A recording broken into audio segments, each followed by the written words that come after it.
Gente querida, bom dia. Eu vou ficar muito aborrecido com vocês se, como resultado da pregação de ontem, a única lição que vocês tiraram é que devem ir para o Uruguai. Esse não foi o propósito, tá bom?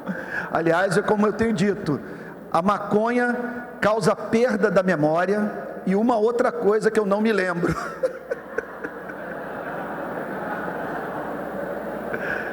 Olha, esses dias me contaram, eu tenho a fraqueza do cão para segurar a piada boa. Esses dias me contaram a do macaco na árvore fumando baseado. Está o macaco na árvore fumando baseado. Aí nisso se aproxima a lagartixa.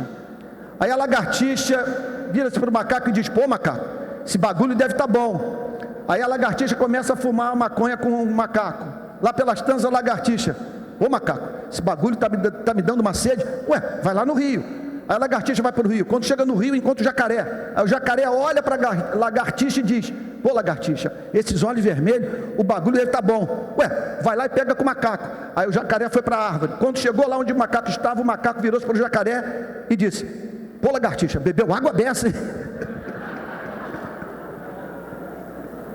Tem que rir. Agora eu fico imaginando o seguinte: a piada, ela vem do alto, ou o sujeito para inventar? Como é que o sujeito coloca uma lagartixa, um macaco, um jacaré fumando maconha?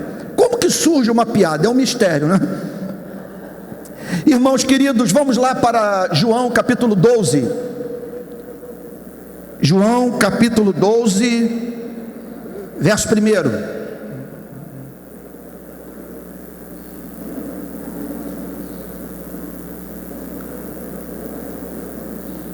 Todos acharam?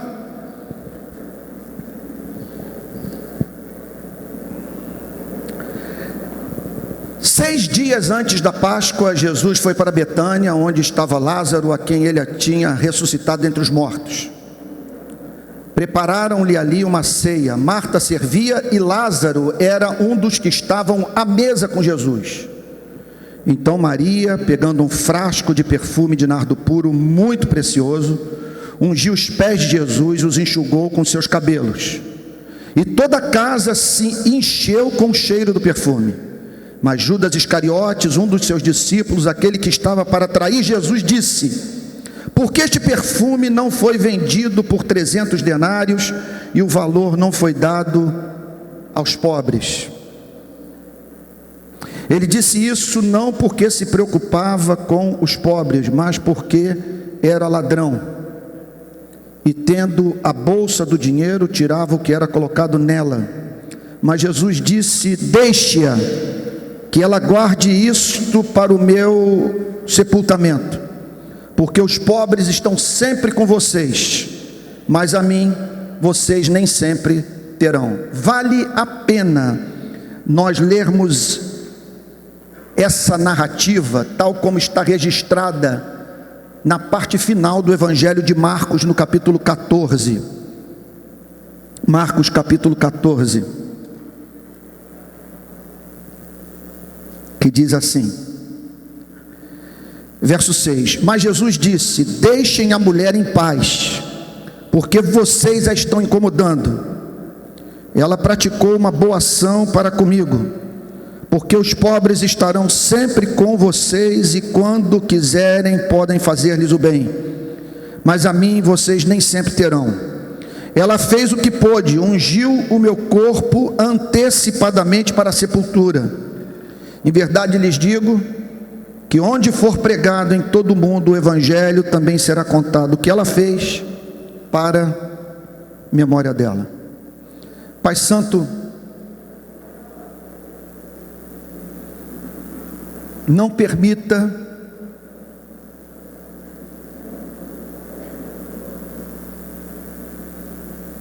que essa pregação represente apenas a apresentação de uma grande peça de oratória, porque o teu reino não consiste em palavras de sabedoria, mas em demonstração de espírito e de poder. Por isso que nós pedimos que, por obra da tua graça, o Senhor nos conceda o poder do Espírito nessa manhã, a fim de que algo profundo, que mude o curso da história da nossa vida, ocorra entre nós, em nome de Jesus, Senhor, amém. Irmãos queridos, essa passagem é de extremo valor por dois motivos. O primeiro deles é que estabelece um equilíbrio entre a vida contemplativa e a vida missionária, entre adoração e missão. E trata-se de uma passagem também que nos apresenta de modo concreto o cumprimento dos dois grandes mandamentos.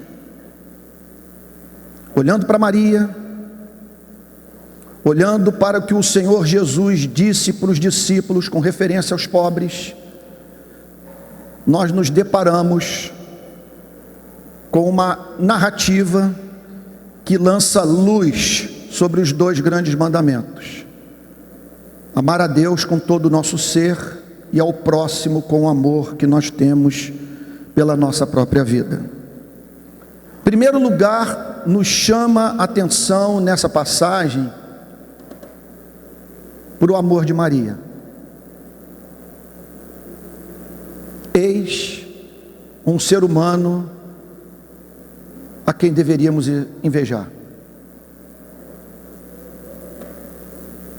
Porque, irmãos, ali está o ser humano vivendo a vida que Deus designou para toda a humanidade. Eu não consigo encontrar nas Sagradas Escrituras alguém mais feliz. O que a levou a entrar na casa de Simão leproso?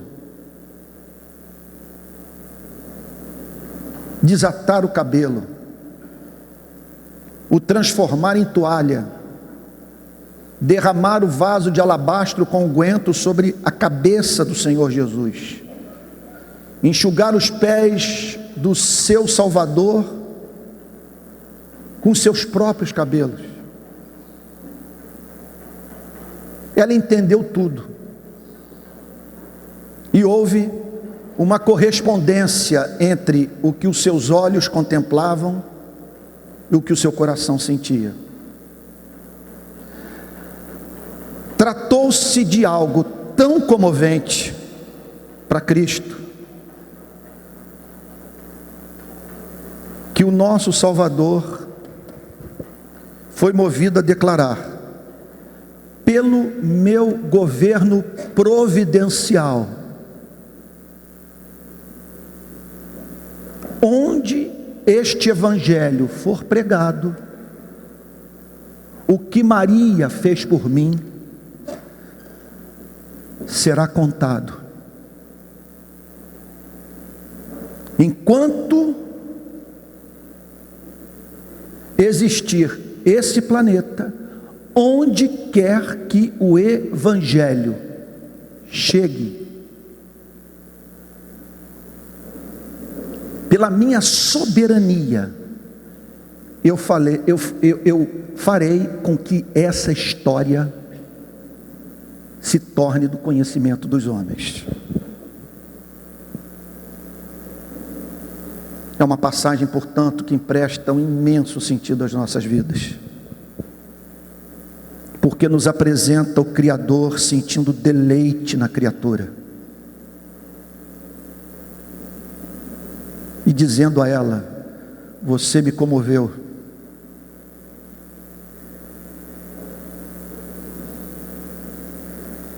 você está vivendo o meu sonho para a sua vida. Eu a criei para o amor.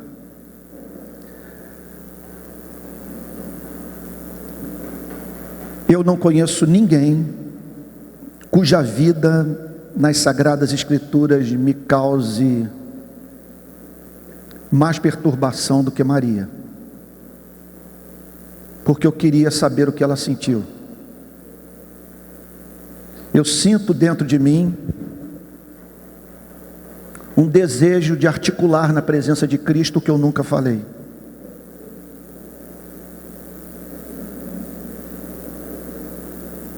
De redigir o meu primeiro poema. De pregar um Cristo sentido. De ao término das minhas pregações as pessoas não ficarem impressionadas com o meu nível de articulação, mas me perderem de vista e saírem do culto dizendo como Jesus Cristo é maravilhoso. E isso o seminário não ensina. A leitura de obras de homilética não comunica. Você tem que ter alma. As lentes do coração têm que estar desembaçadas, porque só os limpos de coração perceberão a amabilidade de Cristo. Perturbado com esse testemunho e sob a obrigação de levar essa passagem para o púlpito da minha igreja, eu procurei responder uma pergunta central: o que levou Maria a entrar na casa de Simão o leproso e prestar esse culto de adoração a Cristo? E aí então encontrei 3 respostas nas Sagradas Escrituras que me ajudaram a entender o porquê de nos depararmos no Novo Testamento com uma adoração tão comovente como essa que comoveu o próprio Cristo.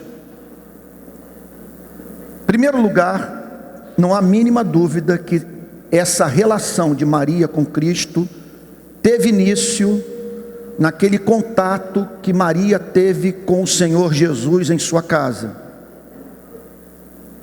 A Bíblia diz que enquanto Marta trabalhava duro, Maria permanecia quedada aos pés do Senhor Jesus, a ouvir-lhe os ensinamentos. E com seu Salvador a dizer a ela e a sua irmã: Maria escolheu a melhor parte da vida, e essa não lhe será tirada. Tudo começou ali, naquela interlocução, naquele diálogo, naquela comunhão. O que Cristo falou para ela nós não sabemos, mas se você me permite dar uma resposta meio autobiográfica, eu diria o seguinte: que Cristo a ajudou a separar Deus de religião. Eu imagino Cristo dizendo para ela o seguinte: cuidado com os presbiterianos, cuidado com os batistas, cuidado com os pentecostais, cuidado com os pastores, cuidado com os padres, cuidado com as instituições religiosas, cuidado com o sinédrio, cuidado com os escribas, cuidado com os fariseus, cuidado com Jerusalém. Essa gente está querendo me matar. Separe Deus de religião. Se você não o fizer, perderá o encanto pelo Criador. Eu imagino também Cristo virando-se para ela, ali dizer: eu não vim falar sobre Deus com você. Eu vim falar sobre o Pai, Deus Todo-Poderoso, Criador dos céus e da terra, que me enviou para ensinar as pessoas a se relacionarem com Ele, como um filho se relaciona com o Pai. Eu imagino também Cristo dizendo para ela: eu a convido, Maria, para largar a religião do desempenho, o modelo de espiritualidade da sinagoga, e conhecer o Deus que oferece uma memória apagada para os que se arrependem e creem. Eu vim para lhe ensinar a justificação pela graça mediante a fé. Como boa estudiosa do Antigo Testamento, você sabe que há bênçãos que só estão reservadas para a vida dos justos. Mas quem são os justos? Os que vivem uma vida de conformidade à lei. Quem são os que vivem uma vida de conformidade à lei? São os que amam. E você faz parte de uma espécie que desaprendeu a amar. Mas eu vim aqui para lhe anunciar um Deus que perdoa pecados, que anela pela reconciliação com os seres humanos, e que promete para aqueles que voltam para a casa do Pai, a bênção do Espírito Santo, mediante a qual, em contato comigo, aprenderão a amar. Tudo começou ali. Contato pessoal de Maria com o Senhor Jesus. Essa é a experiência da sua vida? O seu cristianismo é um cristianismo experimental? Você sabe o que é ter comunhão deliciosa com a luz? Além de batista, você é cristão? E você é cristão porque teve um contato com a beleza de Jesus? E a beleza de Jesus o comoveu, o convenceu da sua realidade. Porque, gente, afinal de contas, por que somos cristãos? Nem todos aqui estudaram arqueologia, nem todos os que estão aqui estudaram manuscritologia bíblica, nem todos os que estão aqui leram os grandes apologistas da história do cristianismo, nem todos aqui leram Aquino, Anselmo, Agostinho, C.S. Lewis, Blaise Pascal. Imagine uma pessoa no coração da África, que nunca teve contato com essa literatura, como que ela é convencida pela pregação do missionário, que Jesus Cristo é o Filho de Deus. Só existe uma explicação: no ato da entrega da mensagem, aquele que a ouve tem uma experiência estética com Jesus. O Espírito Santo revela a beleza do Salvador ao pecador, e esse, portanto, fixa os seus afetos em Jesus e passa a viver para a glória do seu nome.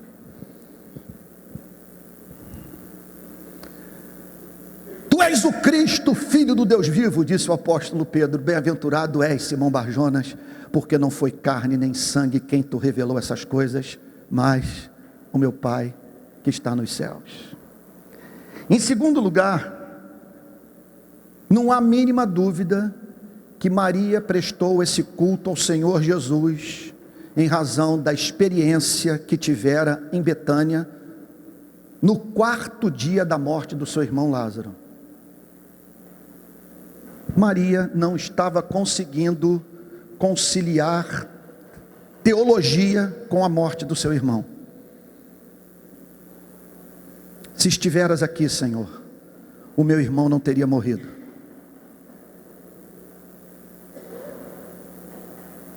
E em meio às suas angústias, em meio à sua perplexidade intelectual, as dúvidas que lhe acometiam, Maria ouve um soluço, e quando olha para o lado, quem está chorando é Jesus Cristo. Não tenho a mínima dúvida de que Maria entrou na casa de Simão leproso e prestou aquele culto a Jesus Cristo em razão de ter conhecido em Cristo um Deus compassivo. Para mim, a declaração mais extraordinária do grande teólogo britânico John Stott é uma na qual ele responde a seguinte questão: por que você é cristão? Não, aliás, qual é o papel da cruz na sua teologia? E John Stott declara a seguinte coisa: sem a cruz eu não acreditaria em Deus. Porque na cruz Deus não apenas justifica o pecador, mas justifica a si mesmo no mundo sofredor. E me permita dizer, eu preciso crer nisso para não perder a sanidade mental. Ano retrasado nós pegamos um caso no Complexo do Alemão, de uma família que descia com um bebê num carrinho,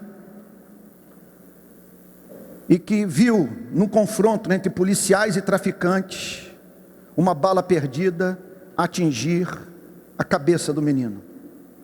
A mãe, desesperada, saiu catando a massa encefálica do menino pela favela, pelo chão sujo da comunidade, e a colocou de volta na cabeça do filho, julgando que com isso ela ajudaria a salvar a vida do seu menino.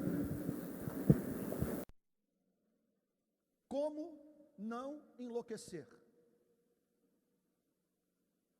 Eu diria para vocês que o fundamento da minha sanidade mental, num mundo de desigualdade, de miséria, fome, de doença crônica, incurável e luto como esse, é essa lágrima derramada por Jesus Cristo em Betânia.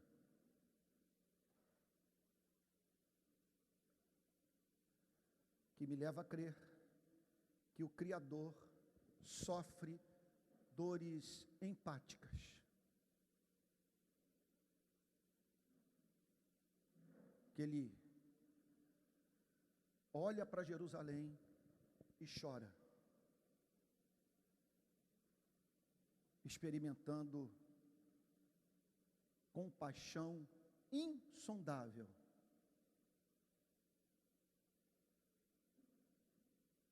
pelos que gemem e caminham para a morte. Mas não apenas isso. O que é lindo nessa história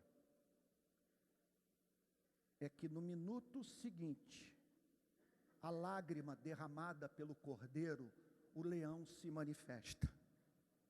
E o leão vira-se para a sepultura e diz: Lázaro, vem para fora. E é essa simetria entre um Salvador compassivo que chora e um Salvador que detém todo o poder, que levou Maria à adoração. Pois o nosso Cristo nos é apresentado nas Sagradas Escrituras como um Cristo que se compadece, mas não como um Cristo do qual devemos sentir pena, porque Ele pode, pelo seu poder, bancar tudo aquilo que no seu amor tenciona realizar. É o leão e o cordeiro. E esse é o motivo do nosso culto. Por que estamos aqui? Por que somos cristãos? A resposta só pode ser uma. O Espírito Santo revelou a majestade de Deus em Jesus Cristo. E tal como Maria, eu aprendi com ele a separar Deus das instituições religiosas. Tal como Maria, eu aprendi com ele a chamar o Criador de Pai. Tal como ele, eu conheci uma graça que perdoa e que reprocessa a vida. Tal como ela, tal como Maria, eu conheci um Salvador que chora e que com fúria mata a morte. Esse é o nosso Cristo, por isso somos os cristãos. Agora, acontece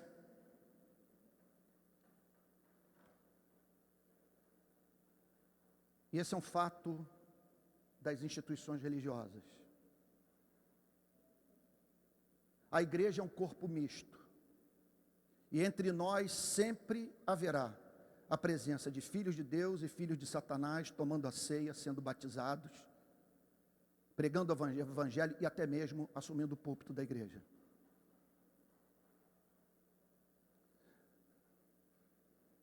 Para quem não nasceu de novo, o culto de Maria é uma extravagância, é patético, é ridículo, carente de sobriedade, inoportuno, desperdício desnecessário.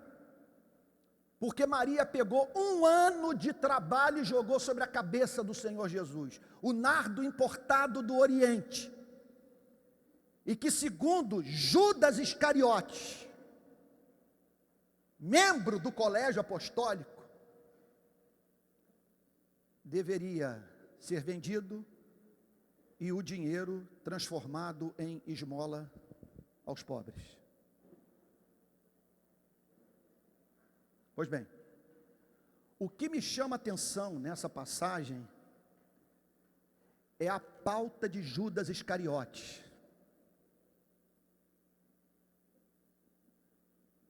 Por que ele mencionou o pobre? Por que Judas falou em esmola ao pobre? Preste atenção nisso. Esse dinheiro poderia ter sido vendido e dado aos pobres, porque ele era o administrador do gasofilácio da igreja. E gasofilácio que recebia regularmente dinheiro destinado aos despossuídos.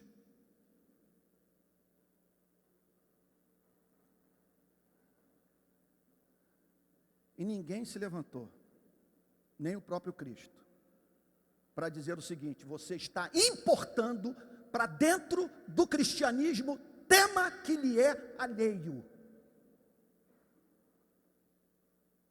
Nossa missão é apenas povoar os céus.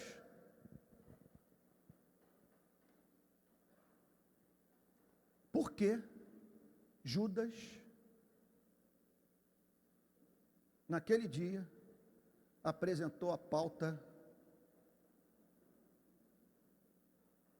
do pobre? Pelos seguintes motivos. Primeiro deles, porque o Antigo Testamento fala muito sobre o pobre. O livro de cabeceira do Senhor Jesus está repleto de alusões ao sofrimento dos despossuídos, dos que se encontram em estado de vulnerabilidade, de privação, de exclusão social. Vejam comigo Deuteronômio capítulo 15, versículos de 7 a 8.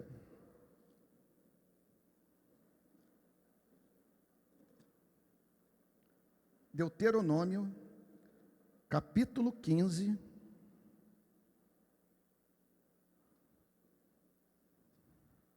do verso 7 ao verso 8, que diz assim: se houver algum pobre entre vocês, no meio dos seus irmãos, em alguma das cidades de vocês, na terra que o Senhor seu Deus lhes dá, não endureçam o seu coração, nem fechem as mãos a seu compatriota pobre.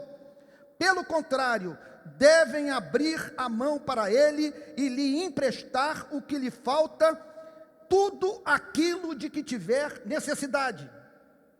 Vejam a teologia do pobre no livro de Provérbios, a partir do capítulo 14.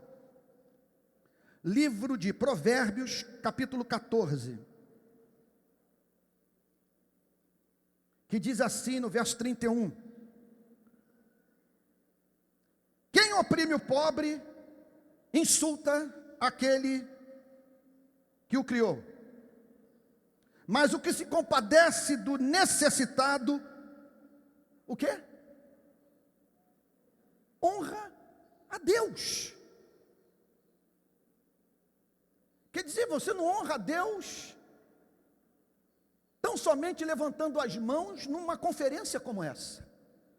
Você honra a Deus o identificando na vida daquele que foi criado à imagem e semelhança do seu Criador, e que se encontra privado dos recursos deste mundo para expressar a beleza dessa mesma imagem. São pessoas que, em razão da fome, não estão podendo contribuir para a arte, para a literatura, para a tecnologia, para a ciência. E o livro de Provérbios prossegue dizendo no capítulo 19, versículo 17: quem se compadece do pobre empresta ao Senhor, e este lhe retribuirá o benefício. Calvino faz o seguinte comentário: Deus é o fiador do pobre. Você empresta ao pobre, você socorre o pobre, você tira do corpo e dá ao pobre, e Deus tira o pobre de vista e diz: olha, a dívida, parceiro, é minha. Provérbios capítulo 21, versículo 13: quem tapa os ouvidos ao clamor do pobre, também clamará e não será ouvido. Pergunto a vocês: tem pobre clamando no Brasil? Tem pobre clamando no sertão? Tem pobre clamando nas comunidades pobres de Marechal Cândido Rondon? Tem pobre clamando na periferia de São Paulo? Tem pobre clamando nas favelas do Rio de Janeiro?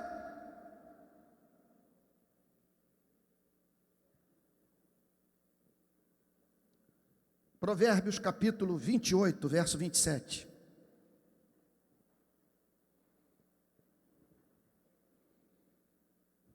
Quem dá aos pobres não passará necessidade, mas o que fecha os olhos para eles será o quê?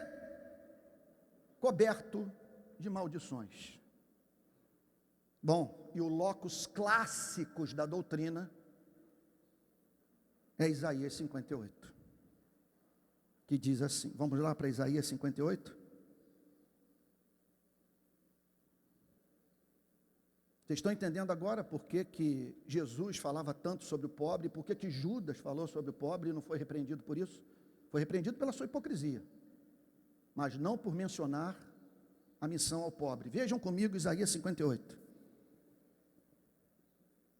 De certa maneira, essa passagem é para ser lida de joelhos.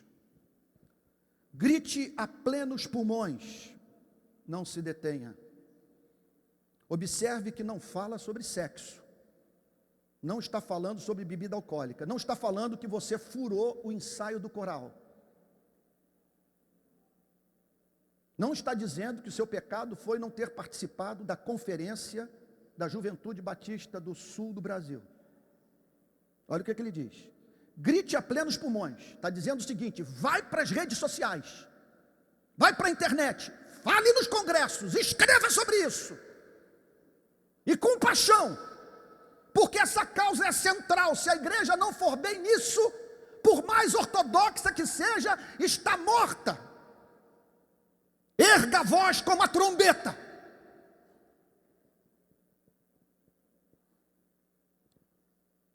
E anuncia ao meu povo a sua transgressão e a casa de Jacó os seus pecados. Mesmo neste estado ainda me procuram dia a dia.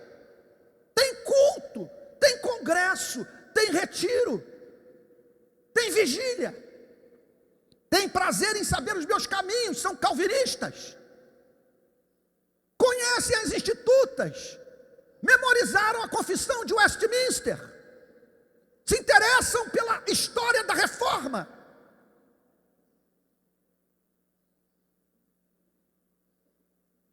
Como povo que pratica justiça e não deixa o direito do seu Deus, perguntam-me por sentenças justas.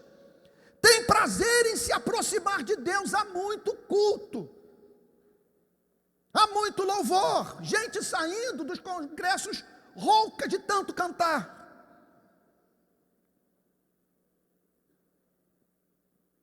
Como povo que pratica justiça e não deixa o direito do seu Deus, pergunta-me por sentenças justas. Tem prazer em se aproximar de Deus, dizendo: por que jejuamos se tu não notas? Eles são encontrados jejuando, o estômago roncando. Por que nos humilhamos se tu não levas isso em conta? O apelo é feito e o sujeito crava o rosto na plataforma. Acontece, aqui o Espírito Santo começa a falar através da boca do profeta. que no dia em que jejuam, vocês cuidam dos seus próprios interesses e oprimem a seus trabalhadores. Existe empresário cristão explorando a classe trabalhadora no Brasil e do mundo. Já houve alguma vez em algum país o caso de um empresário explorar o trabalhador? Sim ou não, gente? Sim ou não? Quantos pastores têm peito para denunciar essa exploração, quando o que explora é o principal dizimista da igreja? Quantos visitaram as fábricas, as indústrias?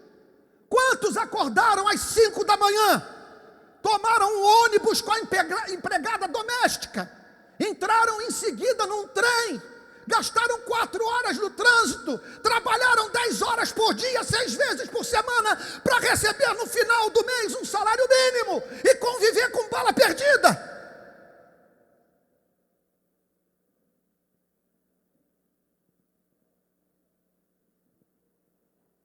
Eis que vocês jejuam apenas para discutir.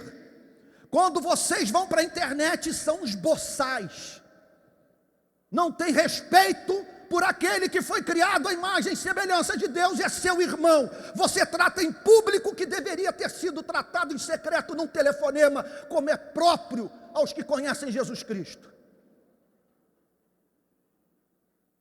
Brigar e bater uns nos outros, jejuando assim, como hoje o clamor de vocês não será ouvido. Seria este o jejum que escolhi? Que num só dia a pessoa se humilhe, incline sua cabeça como junco, estenda debaixo de si pano de saco e cinza, expressões profundas de humilhação num culto evangélico. É isso que vocês chamam de jejum? E dia aceitável ao Senhor? Será que não é este o jejum que escolhi? Que vocês quebrem as correntes da injustiça, que desfaçam as ataduras da servidão, deixem livres os oprimidos e acabem com todo tipo de servidão. Quantos oprimidos estão ganhando liberdade em razão da ação missionária da igreja no Brasil? Será que também não é que vocês repartam seu pão com os famintos, recolham em casa os desabrigados, vistam os que encontrarem nus e não voltem as costas ao seu semelhante? Vocês estão entendendo por que Jesus falava tanto sobre o pobre? Porque Judas pautou a causa do pobre naquele dia na casa de Simão leproso? Então a luz de vocês romperá como a luz do alvorecer, a sua cura brotará sem demora, a justiça irá adiante de vocês, a glória do Senhor será a sua retaguarda. Então vocês pedirão ajuda e o Senhor responderá, gritarão por socorro e Ele dirá, eis-me aqui. Eu tenho interesse em manter você vivo, porque o que você recebe de mim, compartilha com os miseráveis desse mundo. Se tirarem do meio de vocês todo tipo de servidão, o dedo que ameaça, a linguagem ofensiva, se abrirem o seu coração aos famintos e socorrerem os aflitos, então a luz de vocês nascerá nas trevas, e a escuridão em que vocês se encontram será como a luz do meio-dia. O Senhor o guiará continuamente, lhes dará de comer até em lugares áridos, e fortalecerá os seus ossos. Vocês serão como um jardim regado, como um manancial, cujas águas nunca secam. Eu vou pular os textos dos evangelhos que apresentam Jesus falando sobre o pobre, porque meu horário não permite explorar as passagens do evangelho que apresentam Jesus falando sobre o pobre. Permitam-me mencionar apenas uma.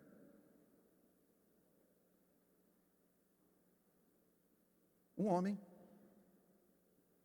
que recebeu Jesus em casa e que após ouvir a pregação de Jesus, virou-se para ele o seguinte: Senhor, é claro que o Senhor está querendo me dizer, eu fui atingido na medula, estou desconjuntado. Olha, resolvo dar metade dos meus bens para os pobres, e se em alguma coisa eu tenho defraudado alguém, restituo 4 vezes mais. Hoje houve salvação nesta casa. Para vocês terem uma ideia do lugar que ocupa no Novo Testamento a compaixão. A compaixão não salva, mas nenhum androide evangélico entrará no reino dos céus. O reino dos céus não é lugar para estátua de mármore. Mas vamos para o impacto da pregação de Cristo na vida dos discípulos. Gálatas capítulo 2, versículo 10. Contato do apóstolo Paulo com os apóstolos em Jerusalém. Gálatas capítulo 2, versículo 10. Somente recomendaram que nos lembrássemos dos pobres, o que também me esforcei por fazer. Recado que Jerusalém passou para o apóstolo Paulo. Olha, você está no campo missionário, sua mensagem bate com a nossa. Só pedimos uma coisa: não se esqueça dos miseráveis desse mundo. Tiago capítulo 2, verso 5. Tiago capítulo 2, versículo 5. Escutem, meus amados irmãos. Isso aqui, olha aí, galera. Pessoal envolvido com missões, com plantação de igreja. É o maior vetor missionário do Novo Testamento. É a indicação dos locais para os quais prioritariamente nós devemos nos dirigir, com esperança de levar pessoas a Cristo. Não exclusivamente. Escutem, meus amados irmãos, por acaso Deus não escolheu os que para o mundo são pobres, para serem ricos em fé e herdeiros do reino que Ele prometeu aos que o amam? O que o texto está dizendo é que o Espírito Santo está operando nesse planeta, salvando o pobre. Aí o apóstolo Paulo foi se dedicar ao trabalho do sociólogo e analisou os róis de membros das igrejas do primeiro século. E ele chegou à seguinte conclusão: ele mandou um relato para a universidade dizendo o seguinte: vejam o que eu descobri visitando as igrejas evangélicas do país. Verso 26 do capítulo 1 da primeira epístola aos Coríntios. Irmãos, considerem a vocação de vocês. Não foram chamados muitos sábios segundo a carne, nem muitos poderosos, nem muitos de nobre nascimento. Pelo contrário, Deus escolheu as coisas loucas do mundo para envergonhar os sábios, e escolheu as coisas fracas do mundo para envergonhar as fortes. E Deus escolheu as coisas humildes do mundo e as desprezadas e aquelas que não são, para reduzir a nada as que são. Numa paráfrase bem das favelas do Rio de Janeiro, para que ninguém tire onda na presença de Deus.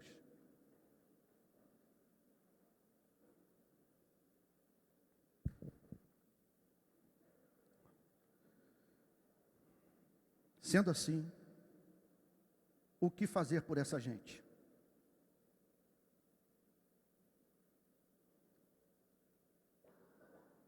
Pregar o Evangelho,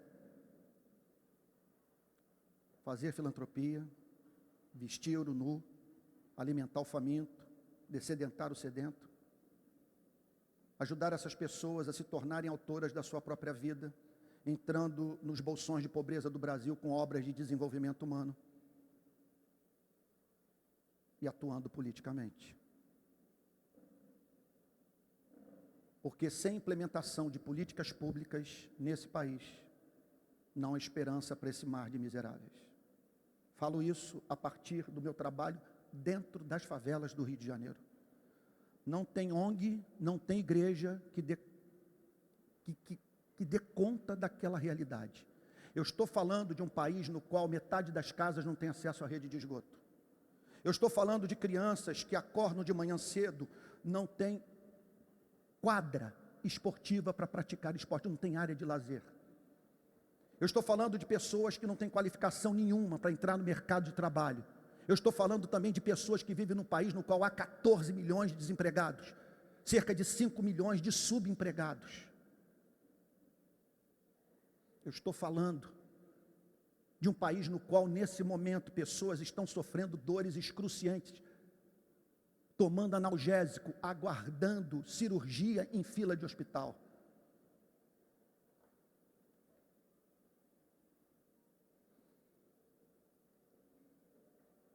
Resumindo, gostaria de ter todo o tempo do mundo para falar tudo que poderia ser dito. E certamente, pelo espírito que eu vi ontem, no encontro da tarde, foi uma das experiências mais encantadoras que eu tive com o protestantismo brasileiro nos últimos meses. Eu tenho certeza que seria ouvido. Porque o nível de receptividade às Sagradas Escrituras no meio de vocês é comovente. Vocês são batistas. Vocês são conhecidos no Brasil como zelosos pela Bíblia e pelo valor que dão à escola dominical. E aqui a Bíblia foi lida. Os textos foram apresentados. Nenhuma menção de pressuposto ideológico de direita ou de esquerda. Nem um pastor dizendo que o mercado dá conta de tudo, e nem um pastor dizendo que a solução é a abolição da propriedade privada dos meios de produção. Estou falando o seguinte, a Bíblia fala muito sobre o pobre e nós temos que tomar uma decisão com relação a isso. Agora, por quê? Aqui eu amarro tudo. Prestemos atenção nessa passagem. Se essa passagem for objeto da nossa reflexão mais profunda, haverá uma revolução no protestantismo brasileiro. Por quê? A nossa dificuldade está em não conseguirmos harmonizar ambas as coisas. O grande problema que se percebe nos modelos de espiritualidade do protestantismo brasileiro é a falta de simetria de caráter nos cristãos. De um lado, vemos pessoas querendo a vida contemplativa, pessoas absortas em teologia, pessoas literalmente subindo montanha para ter experiência mística com o Espírito Santo, e que não fazem outra coisa que não seja isso. Do outro lado, pessoas que estão transformando a igreja em ONG, pessoas que perderam de vista o chamado missionário, pessoas que perderam a noção de que depois de termos resolvido todos os problemas sociais desse país, os homens continuarão carentes de transcendência. E o pior, se resolvermos todos os problemas sociais desse país, as pessoas passarão a ter tempo para pensar. E quando as pessoas passarem a ter tempo para pensar, vão se desesperar, porque pensar sem Jesus Cristo é uma desgraça. Não podemos jamais parar de pregar o Evangelho. A missão principal da igreja do mundo é pregar o Evangelho, mas precisamos responder uma pergunta: que tipo de convertido vai sair lá na ponta como resultado dos nossos esforços evangelísticos? Não pode ser um androide, não pode ser uma pessoa que vai passar por uma favela do Rio de Janeiro, vai olhar para aquela desgraça e vai fazer uma análise teológica a partir da soberania de Deus sobre o sofrimento daquela gente humilde. O que essa passagem nos ensina? Nós não temos alternativa. São duas grandes realidades. Dois grandes, por favor, preste atenção. Isso pode mudar o curso da sua relação com o cristianismo. De um lado, nós temos Jesus Cristo, Deus se revelando no Filho, o momento da mais alta realidade. E no momento da mais alta realidade, eu quero quebrar o vaso de alabastro, eu quero exalar o perfume da adoração, eu quero dizer para Ele: amante da minha alma, permita-me voar para o teu seio, o só pensar em Ti enche-me o peito de doçura. Mas por outro lado, eu saio da adoração e me deparo com outra realidade. Um ser que é amado pelo Cristo a quem eu adoro, que foi criado à sua imagem e semelhança, e que não dispõe dos recursos deste mundo para viver com dignidade. E o que o Senhor Jesus declara? Que eu também quebro o vaso de alabastro com unguento, quando identifico Deus na vida do miserável. Quando eu visto, quando eu cuido dos seus dentes, quando eu enxugo suas lágrimas, quando eu reformo o seu barraco, quando eu vou para a rua e dizer, operação policial não pode ser realizada em horário de funcionamento de escola pública, e a prisão do bandido não é mais importante do que a vida de um civil inocente. Por favor, entre na favela como vocês entrariam nos bairros da Barra da Tijuca, nos condomínios da Barra da Tijuca. A minha cidade não tem condição de realizar a Olimpíada. Nós não estamos precisando de piscina, de arena esportiva. Não pode o bairro mais rico da cidade ser o bairro que mais recebeu verba pública para a realização dos Jogos Olímpicos. Eu fiquei tão louco com a reforma do Maracanã, eu fui para Zurique. Eu peguei minhas milhas, tinha um jornalista suíço que tinha vindo ao Rio fazer uma entrevista comigo. Eu falei, parceiro, você me recebe na sua casa? Eu vou para Zurique, eu vou para a porta da FIFA. Cheguei na porta da FIFA, peguei um cartaz, falei, onde que o Blatter entra? É por aqui. Não tinha policial. Aí eu fui entrando, ninguém me parou. Peguei um monte de bola com cruzes vermelhas, espalhei pela sede da FIFA.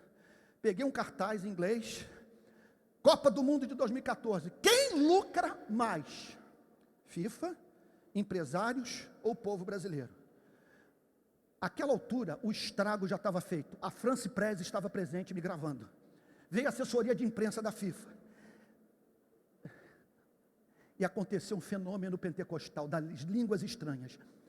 Da minha família, o inglês mais pobre é o meu. Tem um filho que estudou lá, fala praticamente sem sotaque. Minha esposa é professora de inglês.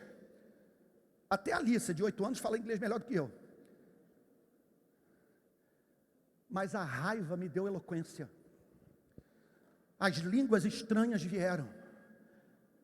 Eu falei para os assessores, se vocês morassem num país que crianças não têm acesso à educação de qualidade, que idosos morrem em fila de hospital aguardando atendimento, o que vocês fariam se vocês vissem esse mesmo país torrando verba pública numa competição esportiva de 30 dias? Irmãos, sabe qual é o nosso problema? O nosso problema é a nossa antropologia. A nossa antropologia impõe a nós certas obrigações morais. Nem Marx, nem Adam Smith estão dizendo, com a ênfase que nós falamos, a Marx jamais mencionou isso, que o homem foi criado à imagem e semelhança de Deus. Nós afirmamos isso. E essa antropologia tem que ter consequência na nossa ética. Nós não podemos ver esse ser precioso sofrendo abuso de autoridade, violação de direito, sendo torturado, padecendo dos recursos desse mundo. São duas realidades. Para o que eu chamo, vou lhes dar o papo reto, onde que eu quero chegar com esse sermão. Eu vim para cá focado numa meta. Número 1. Diante desse Cristo amabilíssimo, esses cultos têm que ter transcendência. Não é só o gelo seco saindo, não é só uma banda bem ensaiada. É nós falarmos, façamos 3 tendas, a glória se apoderou desse lugar, a beleza de Cristo foi revelada a nós, e vamos gastar muito tempo adorando, e o contemplando, separando tempo para a solitude, para juntos buscarmos a sua presença. Agora, ao sairmos deste monte de glória, nós vamos para o vale, e aí tem uma outra realidade, uma realidade para a qual a nossa antropologia chama a nossa atenção. Seres criados à imagem e semelhança de Deus, famintos, sendo explorados no mercado de trabalho, enterrando filhos vítimas de bala perdida. O que a Bíblia diz? Por boca de Cristo, do nosso Salvador, temos que fazer o bem a eles. Que Deus nos ajude a viver nesses 2 mundos. Com tristeza de alma eu lhes digo, que esses congressos que eu tenho participado nas igrejas batistas mostram que a minha denominação está precisando de reforma. Eu vejo as coisas pulsando mais entre vocês, mais presença no Brasil. trabalho de missões de vocês é uma coisa comovente.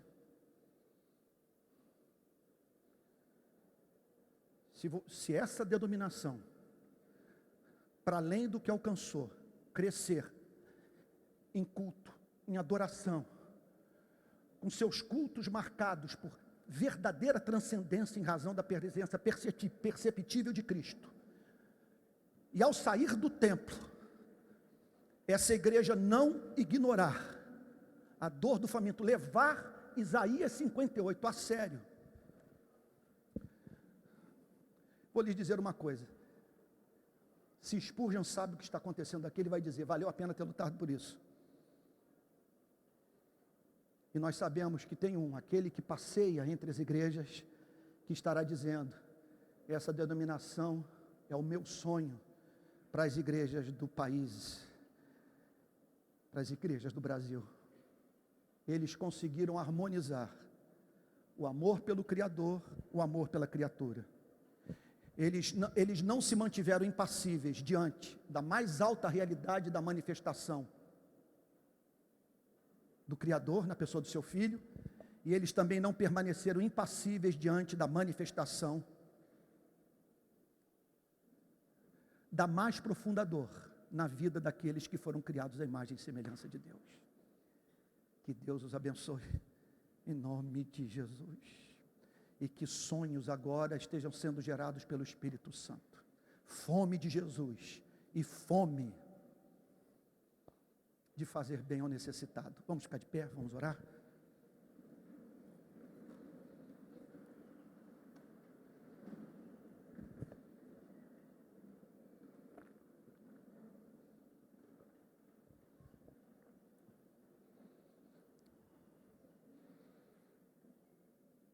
Pai Santo, me lembro de John Wesley, que no seu diário um dia registrou: preguei, muitos corações foram tocados, mas só Deus sabe quão profundamente. E o que eu te peço agora é que só toque no coração dos que aqui se encontram presentes, incluindo o meu coração, de modo, Senhor, que jamais ignoremos a revelação do Pai no Filho, e jamais ignoremos a presença do Pai, a presença do Filho, na vida do que foi criado à imagem e semelhança do Criador e que sofre. Senhor, ajuda-nos a levar a sério a nossa teontologia, ajuda-nos a levarmos a sério a nossa antropologia. Queremos estar em estado de perplexidade, encanto, embasbacamento diante do nosso Criador, e queremos, Senhor, estar em estado de compaixão, amor misericordioso perante os que sofrem. Senhor, se tivermos que envelhecer antes do tempo, por participarmos dos sofrimentos de Cristo, se nossa vida tiver que ser abreviada, queremos te dizer que não temos problema com isso. Aguardamos novos céus e nova terra. Só pedimos uma coisa: não permita que a instituição religiosa nos transforme em androides. Não permita que percamos a alma, Senhor, deixando de aprender a chorar com Cristo. No nome de quem oramos, com perdão dos nossos pecados. Amém. Pode ficar sentado, Deus abençoe.